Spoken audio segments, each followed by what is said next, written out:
आज हम डिस्कस करने वाले हैं बीजगणित का 2.1 और 2.2 आव्यूह और सारणिक मीन्स मैट्राइसेस और डिटर्मिनेंट्स के जो इंपॉर्टेंट क्वेश्चंस हैं। ये एमपी बोर्ड में लगभग 8 और 5 13 मार्क्स का पोर्शन कवर करता है, तो उसको जो है हम डिस्कस करेंगे। ओके, सो ये कुछ इंपॉर्टेंट प्रॉपर्टीज हैं आव्यूह के या मैट्राइसेस कह सकते हैं, उसकी इंपॉर्टेंट प्रॉपर्टीज हैं जो कि प्रश्न को हल करने में काफ़ी मददगार साबित होंगी। और ये इसलिए यहाँ पर इंक्लूड किया गया है ताकि आप इसका रेफरेंस लेके प्रश्न सॉल्व कर सकें। बट जैसे जैसे प्रश्न होंगे आएंगे उसके अकॉर्डिंग हम इसको वो करेंगे। तो सबसे फर्स्ट जो प्रश्न है आपके सामने वो दिख रहा है,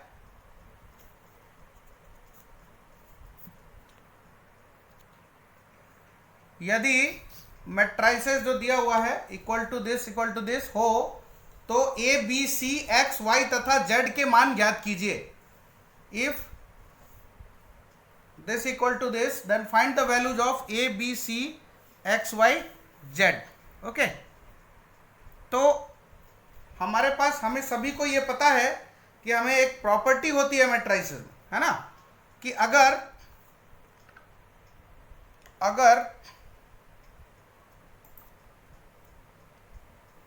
हमारे पास 3x3 का कोई मैट्राइसेस है और इसमें ये x1 x2 x3 x4 x5 x6 और x7 x8 और x9 है ना।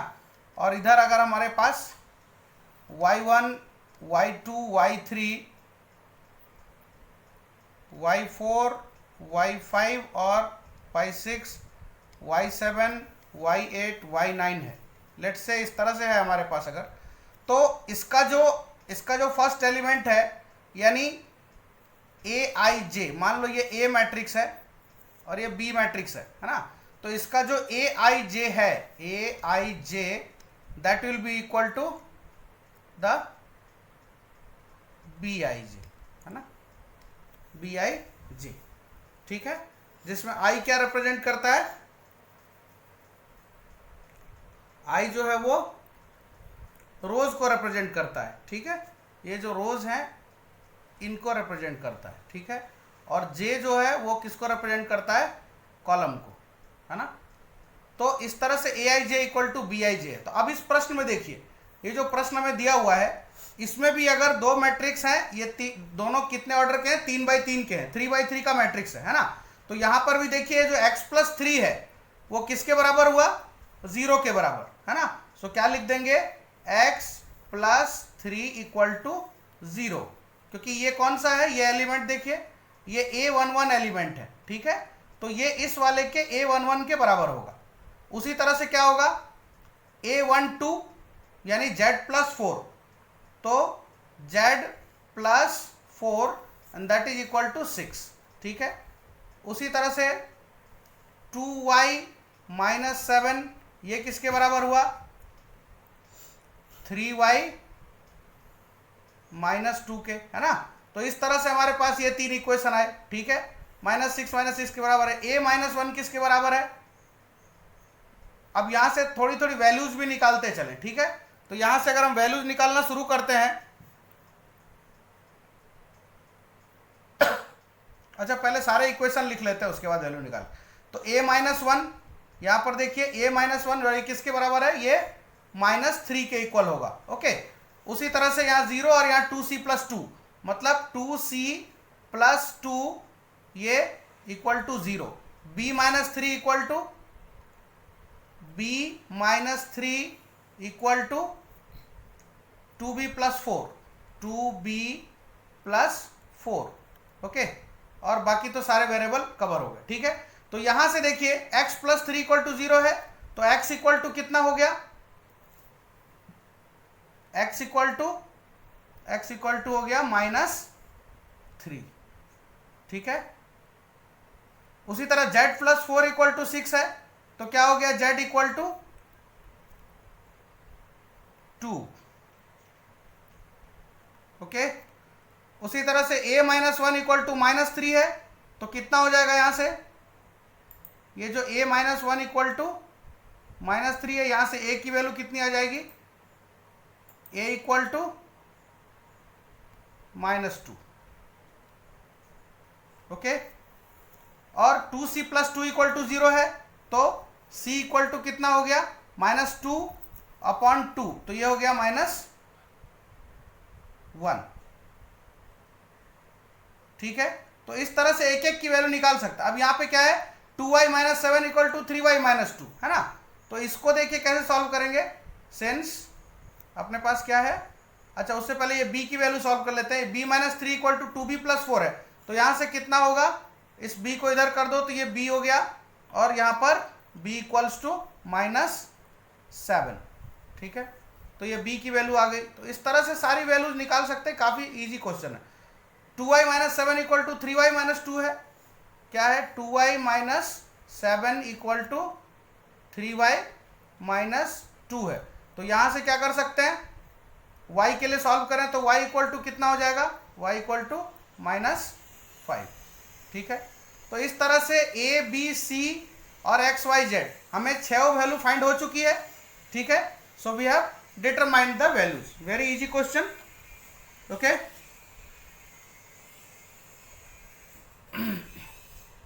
अगले प्रश्न पे चलते हैं। यदि a बराबर एक मैट्रिक्स दिया है 1 2 3 2 3 1 तथा b बराबर 3 - 1 3 - 1 0 2 है, तो 2a - b ज्ञात कीजिए, है ना। तो आपको पता है कि अगर कोई मैट्रिक्स a i j है ना, और इसको अगर हम बाहर से k से गुना कर दें तो क्या हो जाता है, इसके सारे एलिमेंट जो है वो क्या हो जाते हैं, k से गुना हो जाते हैं, ठीक है। तो उसी तरह यहां से 2a - b करना है, और a आपके पास कितना दिया है, 1 2 3 2 3 1, ठीक है। तो इसको अगर हम इस तरह से लिखें, कैसे, 2 जो दिया है आपको, 2a - b इक्वल्स टू, तो क्या हो जाएगा, 2 इंटू जो a मैट्रिक्स है, a मैट्रिक्स कितना दिया है, 1 2 3 और 2 3 1, ओके, एंड माइनस b, तो माइनस b मैट्रिक्स कितना दिया हुआ है, 3 -1 3 और -1 0 और 2, है ना।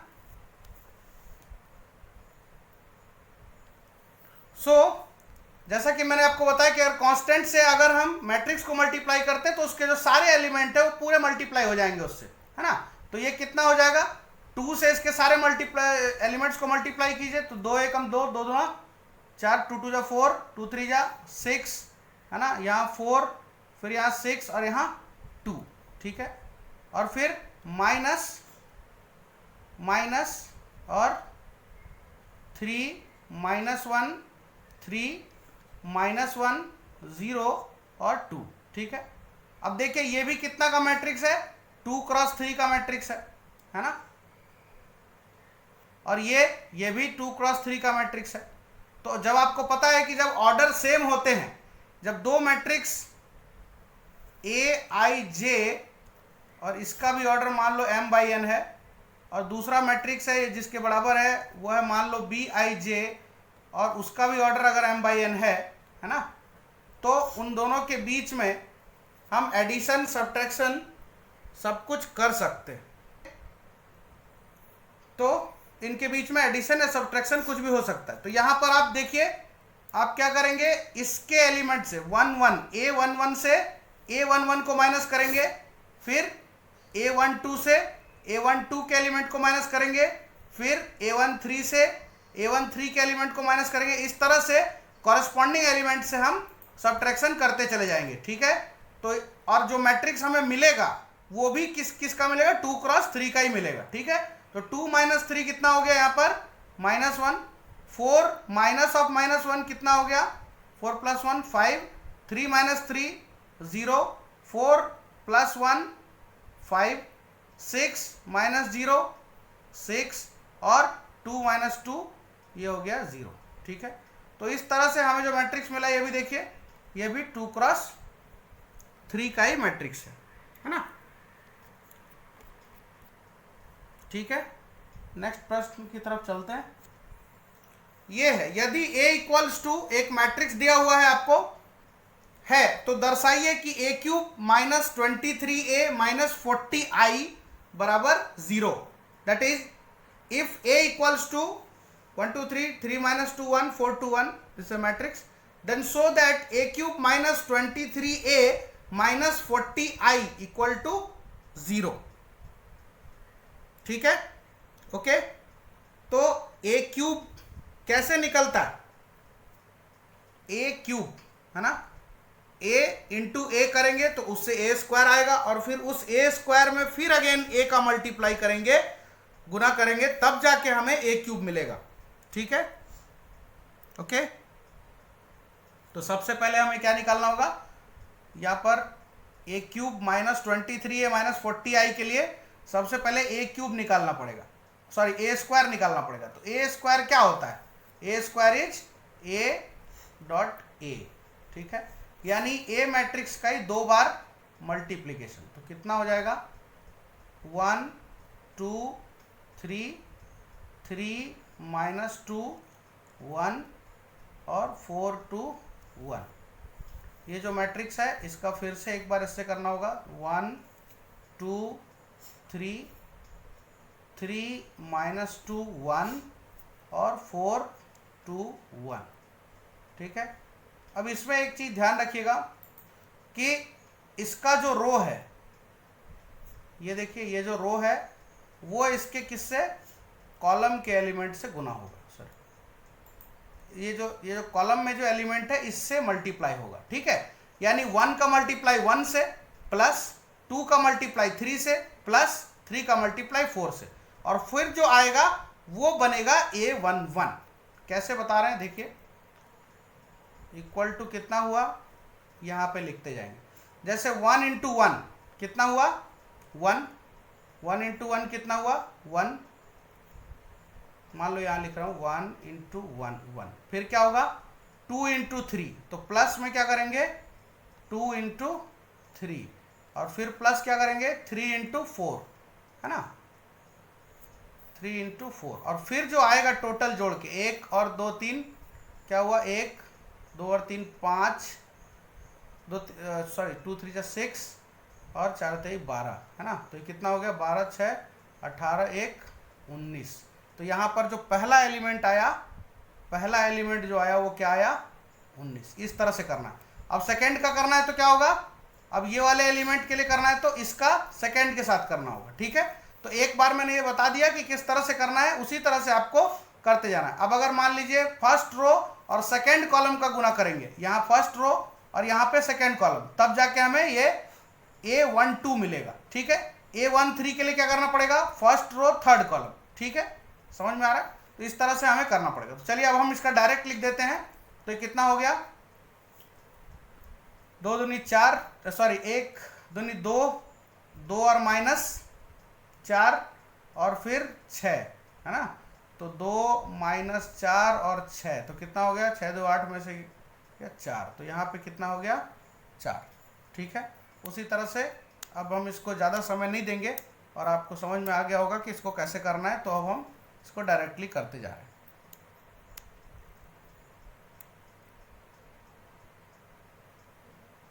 ओके, आप चेक कर लेंगे कि हाँ ये सही है नहीं। ओके, सो ए स्क्वायर हमारे पास आ गया। ओके, अब हमें क्या चाहिए, इस प्रश्न में हमें क्या प्रूव करना है, देखिए a cube minus 23a minus 40i equal to 0।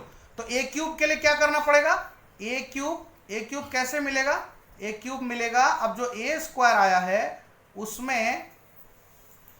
उसमें एक और ए का मल्टीप्लाई करने के बाद, ठीक है, तब हमें क्या होगा, ए क्यूब मिलेगा। या फिर अगर इसको हम ऐसे लिखें तो क्या लिख सकते हैं कि a into that a square. Okay, तो ए क्या है, ए मैट्रिक्स, फिर से लिख देते हैं इसको। ए मैट्रिक्स है 1 2 3 3 माइनस 2 1 4 2 1। ओके, और ए स्क्वायर जो हमारा मैट्रिक्स है, जो पिछले स्टेप में अभी अभी आया, इसको लिख देते हैं 19 4 8 फिर 1 12 8 और ये 14, 6 और 15, ठीक है। फिर जैसे हमने यहाँ पर बताया था आपको, जिस तरह से वहाँ पर बताया था वैसे ही क्या करेंगे, वैसे ही यहाँ पर इसका आंसर हमें निकालना है। तो उसी तरह से जैसे बताया था, कैसे बताया था कि इसका जो फर्स्ट रो है इसके फर्स्ट कॉलम से गुना होगा। ओके, तो जैसे 19 से करें तो कितना होगा, 19 एकम 19 प्लस इसका 2 इसके 1 से गुना होगा तो प्लस 2 1 जा 2, और फिर इसका 3 14 से गुना होगा तो 14 तिया 42 42, और इसको जोड़ेंगे तो कितना होगा, ये होगा 63। ओके, तो यहाँ पर इसी तरह से हम इसको फाइंड आउट कर लेंगे। इसमें सबसे ज़्यादा जो चांसेस है कैलकुलेशन के मिस्टेक की चांसेस रहते हैं, तो मेरी ये सलाह है स्टूडेंट्स को कि आप इसको करने के बाद एक बार फिर से चेक जरूर कर लें, क्योंकि एग्जामिनेशन का टेम्परामेंट अलग होता है और उस टेम्परामेंट में कई बार हम गलतियां कर जाते हैं। तो जब भी इस तरह का मल्टीप्लिकेशन आप करें तो एक बार दूसरी बार फिर से उसको चेक कर लें। ओके, तो इसी तरह से अगर हम इस मैट्रिक्स को ऑब्टेन करने की कोशिश करें तो हमारे पास ये 63, 46, 69, then we have 69 minus 6, 23, 92, 46 and 63, ठीक है। तो इस तरह से हमारे पास ए क्यूब आ गया है ना। अब हमें क्या प्रूव करना है, ए क्यूब माइनस 23 माइनस 40i, तो उसको हम लिखते हैं। तो हमें प्रूव करना है ए क्यूब माइनस 23a और माइनस 40i। आई क्या है यहाँ पे, आई आइडेंटिटी मैट्रिक्स है ना। सभी को मालूम है आई मैट्रिक्स कैसा होता है, आइडेंटिटी मैट्रिक्स जो है वो कैसा होता है, आई इक्वल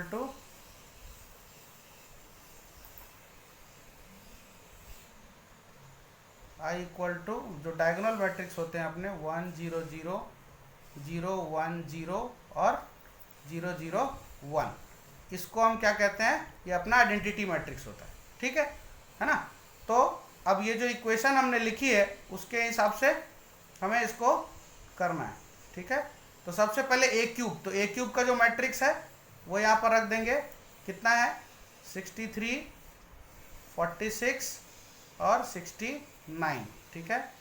69 माइनस 6 और 23, 92, 46 और 63, और फिर उसे माइनस करना है 23 टाइम्स ए का, तो 23 टाइम्स ए मैट्रिक्स। तो ए मैट्रिक्स अपना कितना है, ए मैट्रिक्स है यहाँ देखिए 1 2 3 1 2 3 3 माइनस 2 1 3 माइनस 2 1 और 4 2 1 4 2 1, ठीक है।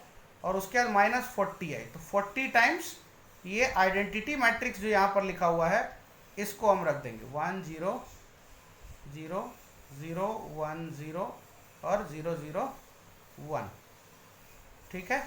ओके, तो अब इसको ये देखना है कि ये सब माइनस करके जीरो आता है कि नहीं। If it is coming zero then we can say that we have successfully proved it. Okay, तो अब वो चीज़ देखना है।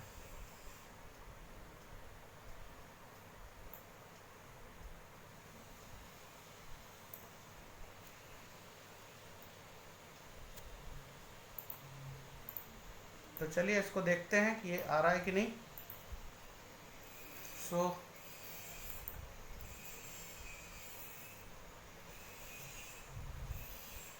यहाँ तो ये 63, 46, 69, 69 माइनस 6, 23, 92, 46, 63। ओके, यहाँ पर 23 से सारे एलिमेंट को गुना कर दें तो कितना हो जाएगा 23, 23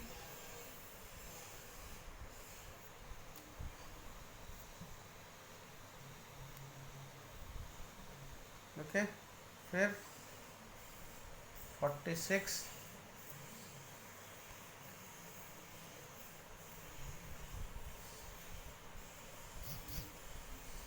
ओके, देन 69, फिर 69 माइनस 46, 23, 92, 46 और 23, ओके। और यहाँ पे कितना हो जाएगा, जहाँ डायगोनल एलिमेंट्स है आपके 40, 40, 40 और बाकी जगह आइडेंटिटी मैट्रिक्स में 0 होता है, तो ये 0 ही रहेंगे, ओके। अब आप देखिए, यहाँ इसको करके देखते हैं। 63 माइनस 23 और माइनस 40 कितना हुआ, 63, और यहाँ देखिए माइनस 23 और माइनस 40, तो कितना हुआ 0। फिर 46 माइनस 46 0, तो यहाँ भी कितना हुआ 0। 69 माइनस 69 0, फिर 69 माइनस 69 0, माइनस 6 प्लस 46 और माइनस 40, ठीक है। तो ये कितना हो गया, ये भी 0 हो गया। 23 minus 23 0, 92 minus 92 it's 0, 46 minus 46 it's 0, and 63 minus 23 और 40 माइनस 40, तो ये भी 0। तो इस तरह से क्या प्रूव हो गया, इक्वल टू 0, 0 मैट्रिक्स, ठीक है। तो वी कैन से दैट, जो हमें प्रूव करना था, कि क्या प्रूव करना था कि a cube minus 23a minus 40i equal to 0। ये हमने सक्सेसफुली इस तरह से प्रूव कर लिया। तो इस तरह से जो क्वेश्चंस आते हैं उसको हम सॉल्व कर सकते हैं, ठीक है। Now move on to the next question. अवयव b इक्वल टू, जो मैट्रिक्स दिया हुआ है, को एक सममित अवयव तथा एक विषम सममित अवयव के योगफल के रूप में व्यक्त कीजिए। In English we can say express the matrix b as given as the sum of a symmetric and a skew symmetric matrix, ठीक है। तो सिमेट्रिक और स्क्यू सिमेट्रिक मैट्रिक्स में हमें इसको क्या करना है, तोड़ना है, ठीक है। तो सिमेट्रिक और स्क्यू सिमेट्रिक मैट्रिक्स क्या होता है, जैसे कोई मैट्रिक्स ए है ना, तो उसका ए प्लस उसका जो ए ट्रांसपोज हम निकालते हैं, ठीक है ना। और एक होता है जो a of a minus transpose, a minus a transpose, ठीक है। तो उसका जो 1/2 of A plus A transpose है ना, और 1/2 of a minus a transpose, यही सिमेट्रिक और स्क्यू सिमेट्रिक मैट्रिक्स कहलाते हैं, ठीक है।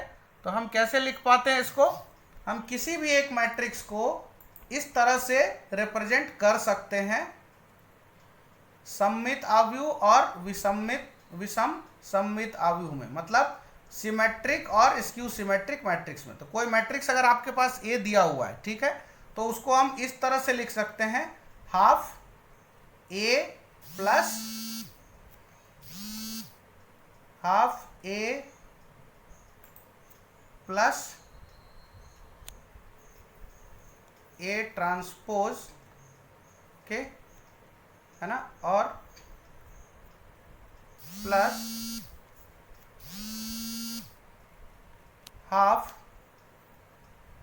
ए माइनस ए ट्रांसपोज, ओके। इस तरह से हम इसको रिप्रेजेंट कर सकते हैं, ठीक है, okay. A equal to half a plus A transpose और half a minus a transpose, है ना। तो ये जो पार्ट है a plus A transpose upon 2, है ना, ये जो पार्ट है ये क्या कहलाता है, ये सिमेट्रिक कहलाता है,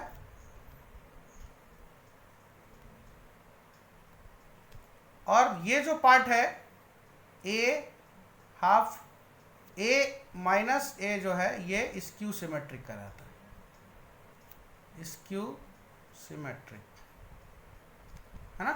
तो अपने को ऐसे ही दो पार्ट में इस मैट्रिक्स को, जो दिया हुआ अवयव है या दिया हुआ मैट्रिक्स है, इसको दो पार्ट में तोड़ना है, ठीक है। तब जाके हम कह सकते हैं कि हम इस मैट्रिक्स को दो पार्ट में तोड़ पाए, ठीक है।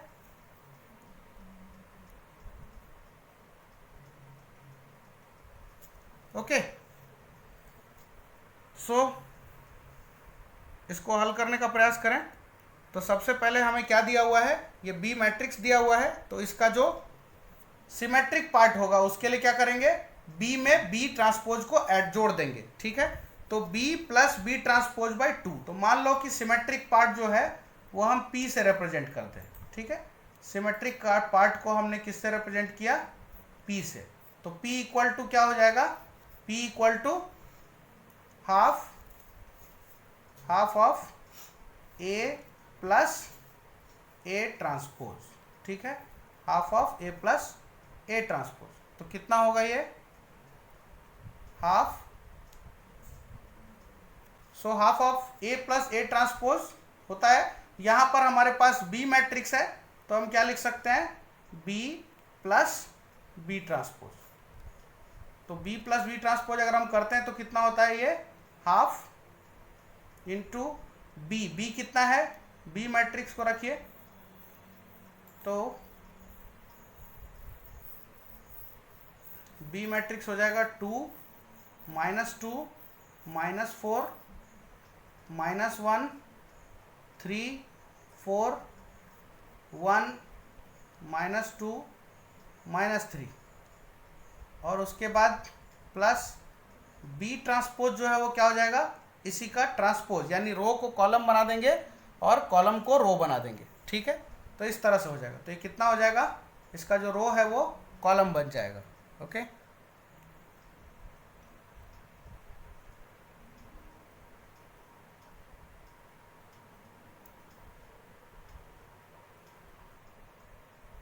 सो बी डैश कितना होगा, इसका रो जो है, ये देखिए इसका जो रो है, सॉरी इसका जो रो है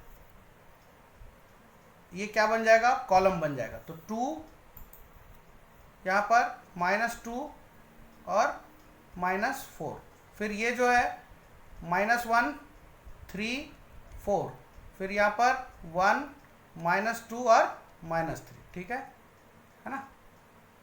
तो ये कितना आ जाएगा, ये आएगा 1/2, और जो मैट्रिक्स आएगा 2 + 2 4 -3 -3 -3 6 2 -3 2 और -6, ओके। अब ये 1/2 से आप इसको डिवाइड कर दीजिए, तो ये जो मैट्रिक्स बनेगा वो कितना होगा, हर एलिमेंट को आपको 2 से डिवाइड करना है। तो 4/2 2, ये हो जाएगा -3/2, और ये भी हो जाएगा -3/2, उसके बाद -3/2, फिर ये 6/2 कितना हो जाएगा 3, 2/2 1, -3/2 2/2 1, एंड दिस इज -3। तो इस तरह से जो पहला जो पार्ट है सिमेट्रिक वाला पार्ट, यानी सममित अवयव हमने निकाल लिया। अब क्या करना पड़ेगा, विषम सममित अवयव यानी स्क्यू सिमेट्रिक मैट्रिक्स के लिए half of a minus A dash करना पड़ेगा, ठीक है। तो दूसरा जो स्क्यू सिमेट्रिक मैट्रिक्स है क्यू, उसके लिए क्या करना पड़ेगा, half of a minus a transpose, ठीक है। तो half of a minus a transpose करने के लिए क्या करना पड़ेगा, आपके पास यहाँ पे क्या है, मैट्रिक्स बी है, तो हम लिखेंगे half of b minus b transpose. तो यहाँ कितना होगा, हाफ, और बी मैट्रिक्स पहले लिखते हैं। तो बी मैट्रिक्स कितना है, 2, अच्छा पिछले स्टेप में हम लिख चुके हैं तो उसको हम कॉपी कर सकते हैं, but okay I will write it again. 2 -2 -4 then -1 3 4 1 -2 -3 and then minus, और इसका ट्रांसपोज जो है वो कितना होगा, 2 -1 1 -2 3 -2 और -4 4 -3। ओके, तो इसको अगर हम फाइनली सॉल्व करें तो ये कितना लिख सकते हैं, इसको हम finally we can write 2 - 2 upon 2 यानी 0, -2 + 1 अपॉन 2, तो ये कितना हो गया, -1/2। उसके बाद -5/2, फिर 1/2 0 और 3 एंड देन 5/2 -3 ये 0। ओके, तो ये जो स्क्यू सिमेट्रिक मैट्रिक्स है वो भी हमने फाइंड कर लिया। ठीक है, तो एक मैट्रिक्स को दो पेयर में तोड़ा, एक सिमेट्रिक और एक स्क्यू सिमेट्रिक, और दोनों जो है वो फाइंड आउट हो गए। ठीक है, अब थोड़ा सा डिटरमिनेंट्स की तरफ चलते हैं। तो डिटरमिनेंट्स में ये कुछ इंपॉर्टेंट प्रॉपर्टीज हैं जिसको हमें ध्यान रखने की ज़रूरत है, प्रश्न सॉल्व करने में काफ़ी उपयोगी होते हैं। तो ये कुछ प्रॉपर्टीज हैं जिसका हम इस्तेमाल करते हैं डिटरमिनेंट में। जैसे कि ये प्रॉपर्टी है कि अगर ए मैट्रिक्स Aij 3/3 है तो k टाइम्स अगर हम मल्टीप्लाई करते हैं तो क्या होता है, k³ का गुना होता है बाहर। ठीक है, तो ये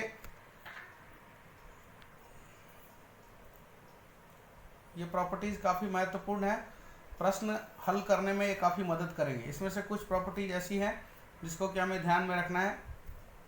जैसे त्रिभुज का क्षेत्रफल है तो 1/2 x1 x2 x3 y1 y2 y3, x1 y1 x2 y2 और x3 y3 वर्टाइसेज of A triangle है, तो उसको इस तरह से मैट्रिक्स के फॉर्म में रिप्रेजेंट करके हम कैलकुलेट कर सकते हैं। ठीक है, और ये आपको Ax = b के रूप में जो समीकरण दिया जाता है उसको भी सॉल्व करने में काफ़ी मदद करता है। ठीक है, तो जैसे जैसे जिस प्रॉब्लम में की ज़रूरत पड़ेगी, और ये उसी को इंग्लिश में रिप्रेजेंट किया हुआ है, जो फॉर्मूलेज हैं वो इंग्लिश में भी मेंशन किए गए हैं ताकि जो लोग इंग्लिश में एग्जामिनेशन में अपीयर हो रहे हैं उन्हें भी सहायता मिले। सो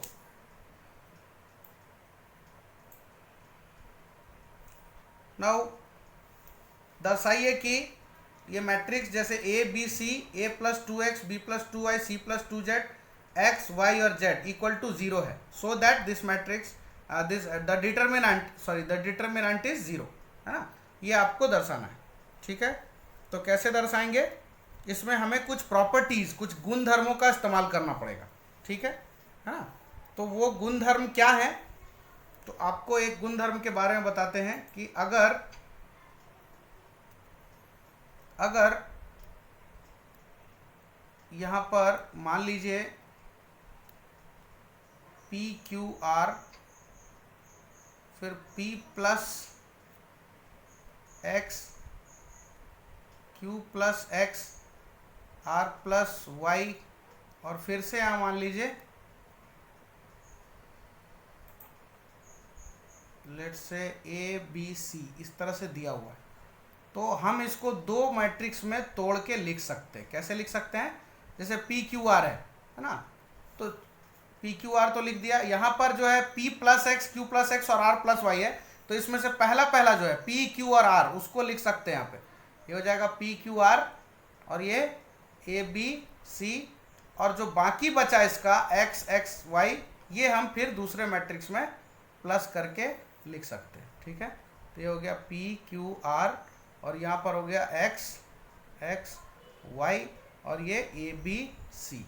तो इसी प्रॉपर्टी का अगर हम इस्तेमाल इस प्रश्न में करें, है ना, तो इसमें हमें क्या होगा, काफ़ी मदद मिलेगी सॉल्व करने में। ठीक है, देखते हैं कैसे करना है।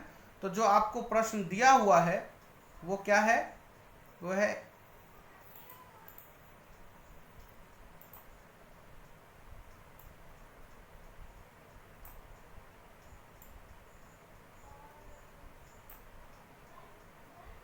तो प्रश्न जो दिया हुआ है वो है A B C, फिर है A + 2x B plus 2y और c प्लस 2z और फिर है x y और z, है ना।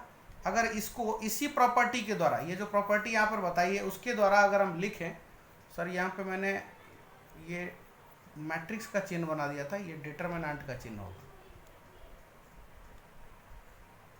ठीक है। तो इसको अगर हम लिखना चाहें तो कैसे लिख सकते हैं, ये देखिए, सबसे पहले क्या है, ए बी सी, फिर क्या है, यहाँ पर भी पहला जो पार्ट है ए बी सी और ये एक्स वाई और जेड, ठीक है। प्लस दूसरा जो है उसको क्या लिख सकते हैं, ए बी सी, फिर है यहाँ पर 2x 2y 2z और x y और z, ठीक है। तो अब आप सभी को पता है कि अगर कोई भी दो रो या दो कॉलम अगर सेम हो जाएं तो उसका मान कितना हो जाता है, उसकी वैल्यू कितनी हो जाती है, 0 हो जाती है, ठीक है। तो यहाँ पर देखिए, यहाँ पर इसकी वैल्यू कितनी हो गई, 0।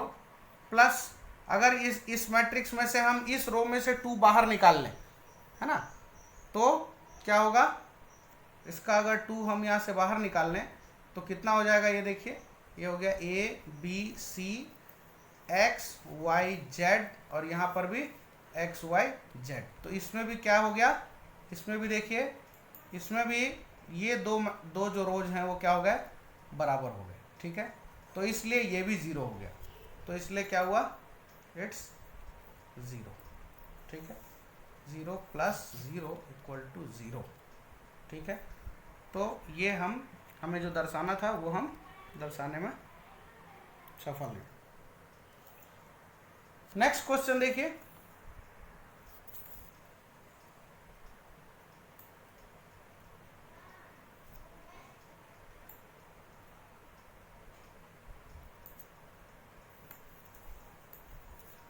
कि prove that b plus c a b c plus a b c a plus b equal to 4abc, ठीक है।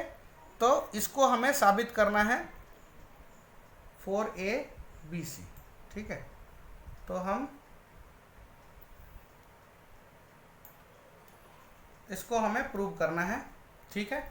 अब इसमें भी कुछ प्रॉपर्टीज, कुछ गुणधर्मों का इस्तेमाल होगा और ये ऐसे जो क्वेश्चंस है ऑलरेडी एग्जाम्स में कई बार पूछे जा चुके हैं, बोर्ड एग्जाम्स में, सीबीएसई में भी और एमपी बोर्ड में भी, और परीक्षा की दृष्टि से काफ़ी महत्वपूर्ण है। इस तरह के एक प्रश्न 5 मार्क्स में जरूर आते हैं। तो इसमें थोड़ा सा आपको इम्पॉर्टेंट प्रॉपर्टीज़ पे ध्यान देना होगा कि जब प्रॉपर्टीज अगर आप सही से इसमें लगा सकते हैं तो फिर कोई प्रॉब्लम नहीं है, ठीक है। तो इसमें एक चीज़ आपको ध्यान रखनी होगी कि इसमें हम लोग ये जो रो है, कोई भी जैसे रो होती है, यहाँ पर मान लीजिए ये है x1 y1 z1 x2 y2 z2 और x3 y3 z3, है ना। अगर इस तरह का आपको पास है ना, कुछ एलिमेंट्स दिए हुए, तो इसमें जो है, इसमें ये जो है ये क्या कहलाता है, ये कहलाता है R1, ठीक है। फिर ये जो है सेकंड, ये कहलाता है R2 और ये जो है ये R3। मतलब बेसिकली ये क्या है, रोज हैं, ठीक है। उसी तरह से अगर हम बात करें तो ये जो है ये कहलाता है कॉलम C1, ये C2 और ये C3, ठीक है। तो जब भी आप कुछ यहाँ पर प्रॉपर्टीज यूज़ करेंगे, जब भी आप यहाँ पर कुछ प्रॉपर्टीज यूज़ करेंगे तो आपको इसका रेफरेंस देना होगा कि आप किस में जोड़ या किस में घटा रहे हैं। R1 में 2 का गुना कर रहे हैं, उसमें से R2 माइनस कर रहे हैं, इसका मतलब ये हुआ कि आप पूरी रो या पूरी कॉलम में से इस तरह से कर रहे हैं, ठीक है। तो ये चीज़ आपको सभी को पता होनी चाहिए, ठीक है, ओके।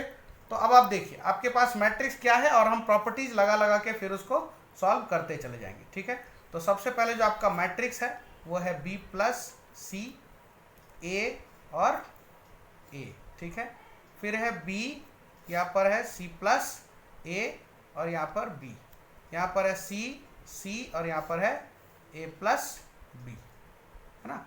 अब आप देखिए आपको साबित क्या करना है, 4ABC 4ABC है, मतलब एक बात तो साफ है ना, कि हमें इसमें अलजेब्राइक कैलकुलेशन तो करना पड़ेगा, क्योंकि ऐसे डायरेक्ट देखने से तो कहीं से समझ में नहीं आ रहा है कि 4ABC आने वाला है, ठीक है।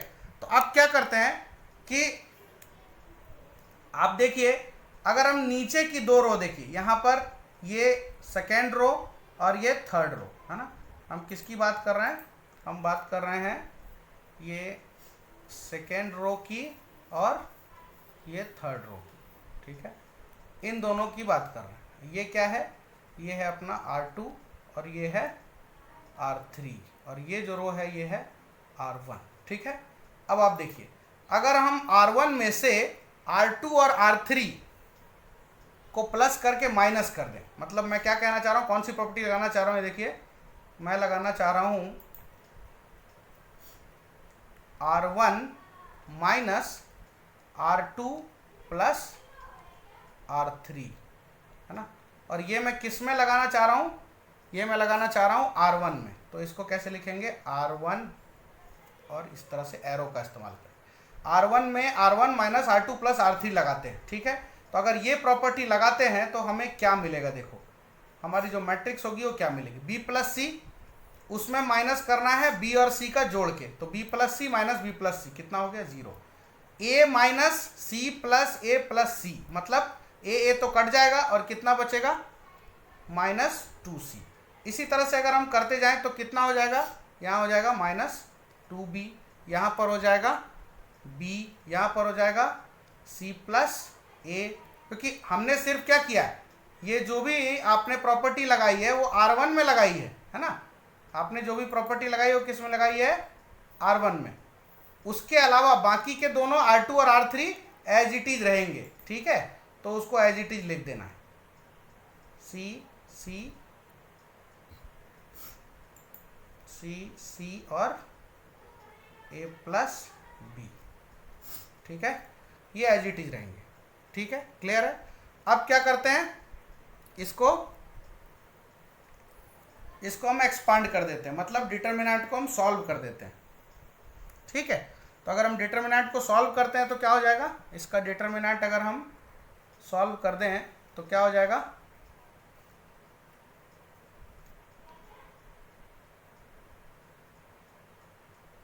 तो ये इस तरह से आ जाएगा, जैसे ये इसके अक्रॉस जैसे करते हैं ना, ऐसे ऐसे, तो ये क्या होता है, ये चार जो है ये यहाँ पर आ जाते हैं, ठीक है, इस तरह से। तो यहाँ पर अगर हम करें तो 0 के अक्रॉस क्या होगा, 0 के अक्रॉस अगर हम करेंगे तो कितना होगा, 0, है ना। और उसके बाद यहाँ पर ये चारों आ जाएंगे, C प्लस A, फिर B, फिर C और ये A प्लस B, ठीक है। फिर -2 के अक्रॉस, -2C के अक्रॉस करेंगे तो कितना लिखेंगे, -2C, और फिर ये और ये ढक दीजिए तो कितना बचता है, यहाँ पर यहाँ बचता है B C और यहाँ बचता है B और A प्लस B। और फिर थर्ड -2B के अक्रॉस अगर रिजॉल्व करें तो देखिए यहाँ पे कितना होगा, -2B, है ना, और यहाँ पर हो जाएगा B C और C प्लस A और C, ठीक है, इस तरह से ये हो जाएगा, है ना। अब इसको सॉल्व करना है आपको, तो इसको सॉल्व करते हैं और फिर देखते हैं कि जो हमें लाना है वो आ रहा है कि नहीं आ रहा है।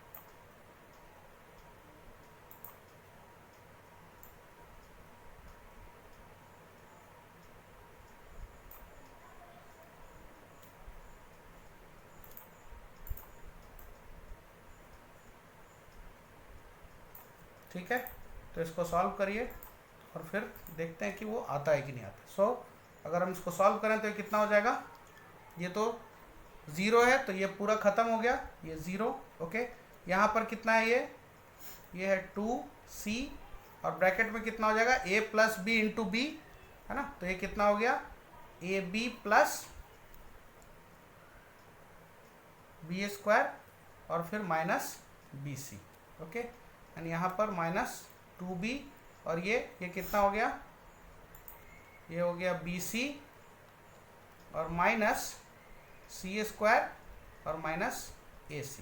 ओके, तो इसको अगर हम और फर्दर सॉल्व करें तो ये कितना हो जाता है, 2abc plus 2b² minus 2bc² minus 2b²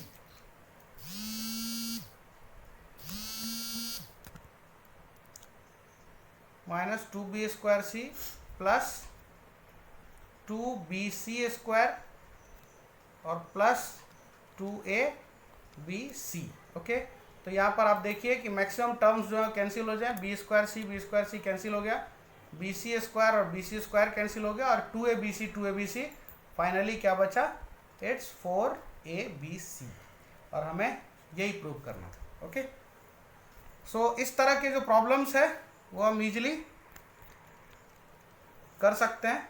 fine, so I think कि आप सभी को ये समझ में आया होगा